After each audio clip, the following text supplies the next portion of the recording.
നമസ്കാരം. സൂഫിസത്തെക്കുറിച്ചുള്ള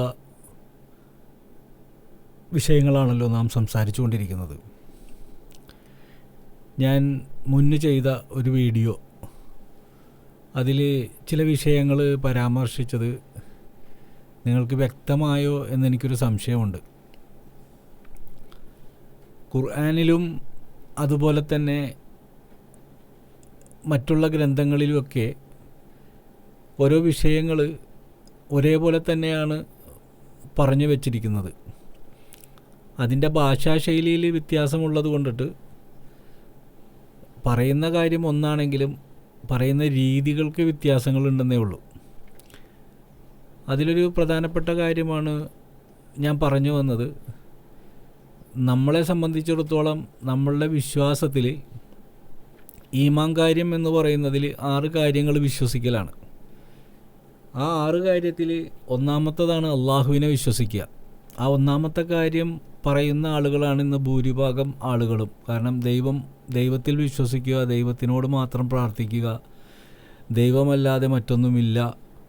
അപ്പോൾ ആ ഒരു കാര്യത്തിൽ മാത്രം പറയുന്ന ഒരു വിഭാഗം മുസ്ലിം ആളുകളുണ്ട്. അതാരാണെന്ന് നിങ്ങൾക്ക് ഊഹിച്ചാൽ മനസ്സിലാകും. പിന്നെ രണ്ടാമത്തതാണ് അവൻ്റെ മലക്കുകളിൽ വിശ്വസിക്കുക എന്ന് പറയുന്നത്. അപ്പോൾ രണ്ടാമത്തെ കാര്യം കൂടിച്ചേരുമ്പോൾ മലക്കുകളെയും വിശ്വസിക്കണം എന്നുള്ളൊരു വാക്ക് വന്നു. അപ്പോൾ മലക്കുകൾ ആരൊക്കെയാണ്? അത് പലതരത്തിലുള്ള മലക്കുകളുണ്ട്.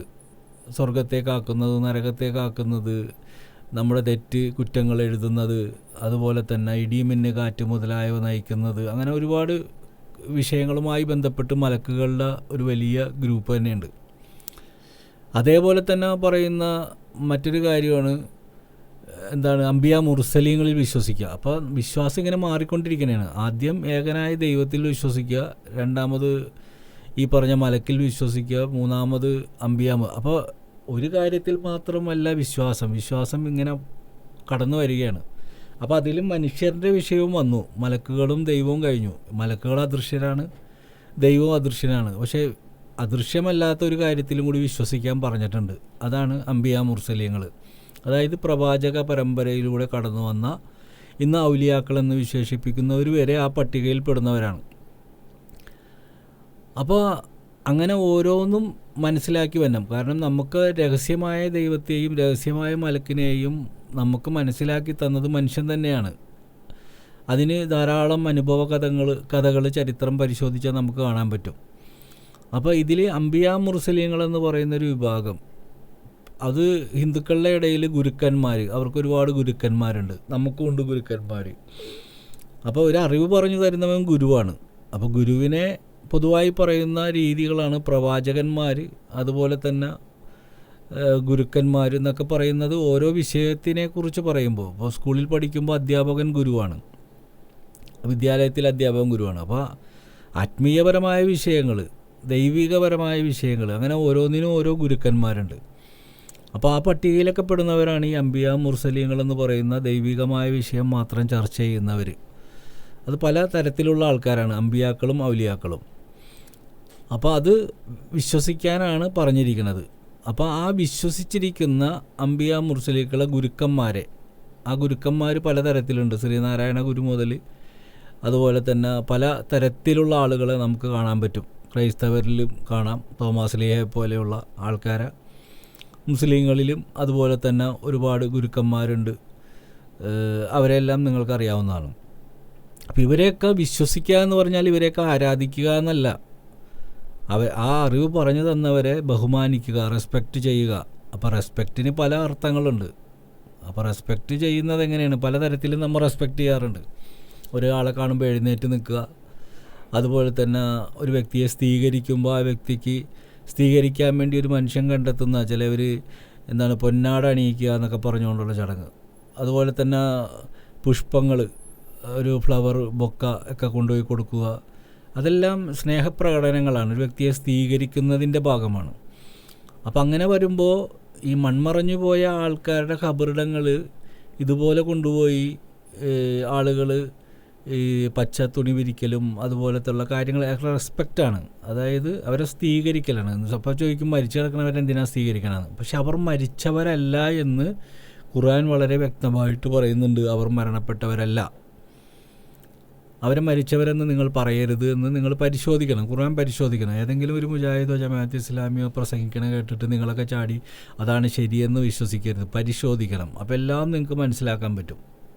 അപ്പോൾ ഹിന്ദുക്കളെ സംബന്ധിച്ചിടത്തോളം അവർ വിഗ്രഹാരാധന നടത്തുന്നു, വിഗ്രഹത്തെയാണ് ആരാധിക്കുന്നത്, അല്ലാണ്ട് ബിംബങ്ങളെയല്ല. ഫറോവ ബിംബത്തെയാണ് ആരാധിച്ചത്.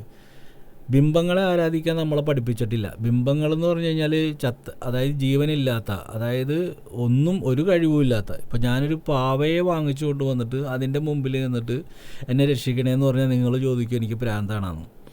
കാരണം പാവയ്ക്ക് വേറെ അർത്ഥങ്ങളില്ല.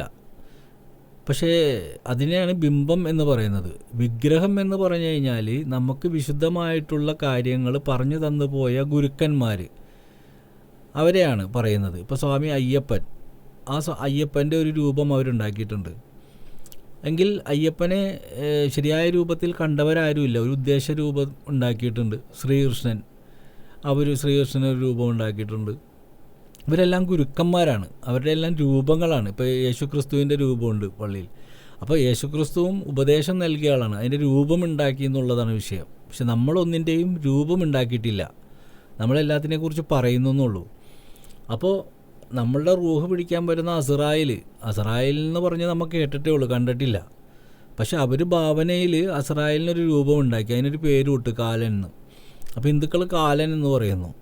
അങ്ങനെ ഓരോ വിഭാഗങ്ങളും അവരവരുടേതായ രീതിയിൽ ഈ ഓരോ തലത്തിലാണ് അവർ ഓരോ കാര്യങ്ങൾ ചെയ്യുന്നത്. അപ്പോൾ ഈ ഹിന്ദുക്കൾ ഇത്തരം വിഷയങ്ങളിലെല്ലാം ബിംബങ്ങളുണ്ടാക്കി.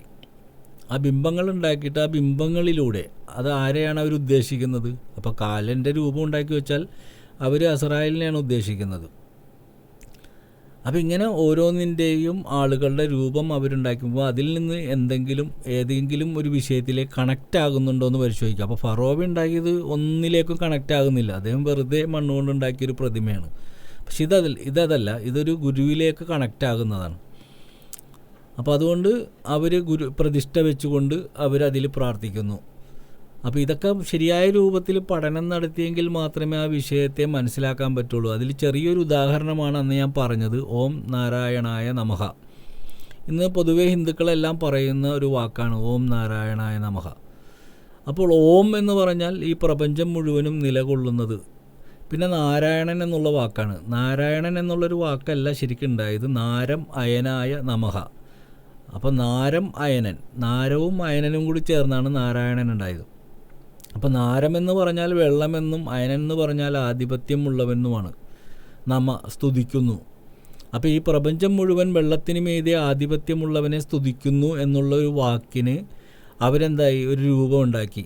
അപ്പോൾ വെള്ളത്തിൻ്റെ മുകളിൽ ഒരു സർപ്പത്തെ ഉണ്ടാക്കി, അതിൻ്റെ മുകളിൽ ഒരു നാരായണൻ ഒരു രൂപം വരച്ചു, മഹാവിഷ്ണു രൂപം വരച്ചു, അവിടെ കിടക്കുന്നു. വെള്ളത്തിൻ്റെ മീതെ ആധിപത്യം സ്ഥാപിച്ച ആ ഒരു രൂപം അവർ വരച്ചുണ്ടാക്കി. അങ്ങനെ അതിനൊരു പ്രതിഷ്ഠ ഉണ്ടാക്കി. അപ്പോൾ ഖുർആനിൽ അത് വക്കാല അർഷു അലൽ മാഹ്, ഖുർആനിൽ പറയണേ. ഇപ്പോൾ നമ്മൾ ഈ ഓം നാരായണായ നമഃ എന്ന് പറഞ്ഞ വാക്ക് തന്നെ അറബിയിൽ പറയുമ്പോൾ വക്കാല അർഷു അലൽ മാഹ്, വെള്ളത്തിന് മീതെ ആധിപത്യം സ്ഥാപിച്ചവൻ തന്നെയാണ്.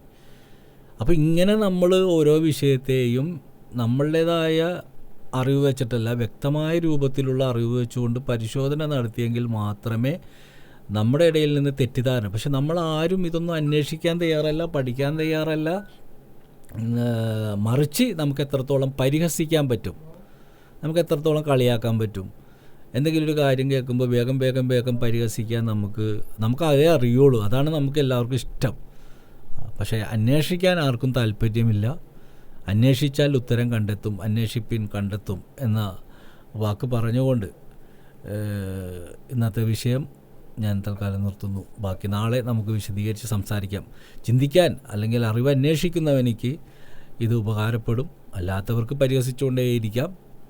സ്നേഹപൂർവ്വം, ഷാജി യൂസഫ്.